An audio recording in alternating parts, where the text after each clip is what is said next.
Deaf President now refers to Gallaudet University in its eventful history. The first school for the deaf in the United States was established by Thomas H. Gallaudet along with Laurent Clerc. 40 years later, his son Edward Gallaudet established a school in Washington, D.C. In 1880, the Millen Conference was held and began the belief that deaf people needed to be taken care of by hearing people. The Millen Conference also banned the use of sign language to teach to deaf children. Edward Gallaudet openly spoke out against the decision, and sign language was continued to be used at Gallaudet University. The National Association for the Deaf, or the NAD, was created in direct retaliation against the Millen Conference. Despite their best efforts, however, by 1919 almost all schools for deaf children used the oral method. During the mid-1980s, the President's Council on Deafness, or the PCD, was formed. The PCD consisted of staff and students who felt overlooked by the mostly hearing administration at Gallaudet University. At the end of 1987, a committee was formed to find a new president for the university. This committee had come up with 3 finalists, 2 of which were deaf and 1 of which was hearing. The next 8 days sparked extreme change for Gallaudet University. On March 6, 1988, the board announced that it had chosen Elizabeth Zinser to become the next president of Gallaudet University.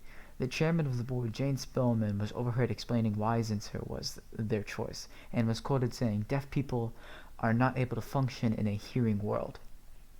On day 2, or March 7, 1988, students responded with extreme protest by locking down the campus and not allowing any administration on the campus.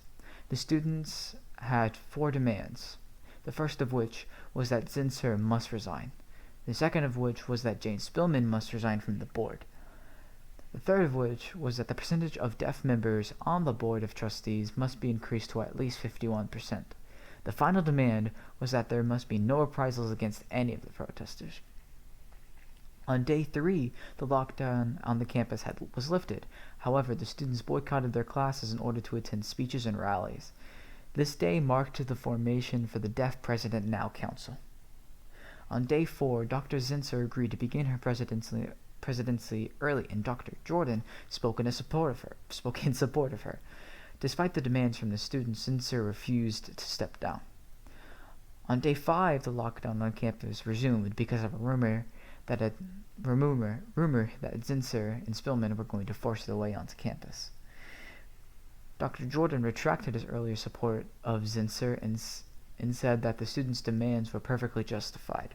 Zinser resigned as president of Gallaudet University that night. On day 6, the students marched to the Capitol and proud of their victory, ready to fight for the rest of the demands that needed to be met. On Day 7 was a day of rest for many of the students, and many of the students attended barbecues and other events being held on campus.